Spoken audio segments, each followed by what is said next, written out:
আসসালামু আলাইকুম। আজকে তৈরি করছিলাম লাউয়ের বীজ লাগানোর জন্য একটি খাঁচা বা বেড, যেখানে লাউ এবং শসা দুটি লাগাবো ভাবছিলাম। তো প্রথমে খাঁচাতে আমি কিছু পাথরের কুচি রেখে দিচ্ছিলাম।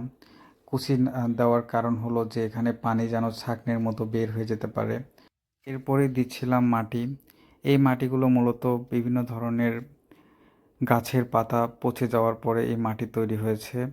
তারপরে এই মাটিগুলো ছড়িয়ে দিচ্ছিলাম। ছড়িয়ে দেওয়ার পর দেখতেই পাচ্ছেন মাটিতে প্রচুর পরিমাণে পাতা এবং গাছের বিভিন্ন অংশ রয়েছে। প্রথম মাটি দেওয়ার পরেই শুকনো গোবর সার দিচ্ছিলাম।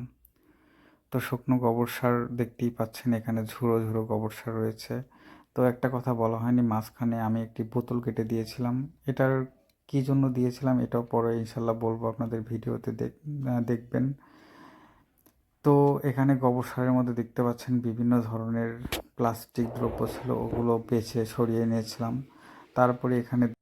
তারপরে দিয়ে নিচ্ছিলাম আমার বাসার বিভিন্ন ওয়েস্টেজ খাবারের, যেগুলো মূলত জৈব সার হিসেবে ব্যবহৃত হবে, সেগুলো আমি এখানে দিচ্ছিলাম।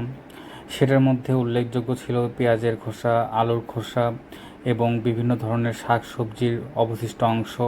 এগুলোতে বেশ কিছুদিন আগে আমি ইউরিয়া সার এবং টিসিবি সার দিয়ে একটি নির্দিষ্ট জায়গায় রেখে দিয়েছিলাম এবং তার মধ্যে বিভিন্ন সময় পচা পানি যোগ করতেছিলাম যাতে এটার পুষ্টিগুণ আরও বেড়ে যায়। এবং অবশেষে আমি আরেক পরল মাটি দিয়ে নিচ্ছিলাম, কারণ এটা আরও পচা দরকার ছিল এবং এটা যেন গাছের শিকড় যেতে যেতে অটোমেটিকলি মাটির নিচে পচে যেতে পারে, সেই জন্য আমি এটার উপরে একটি পরল মাটি দিয়ে রাখছিলাম।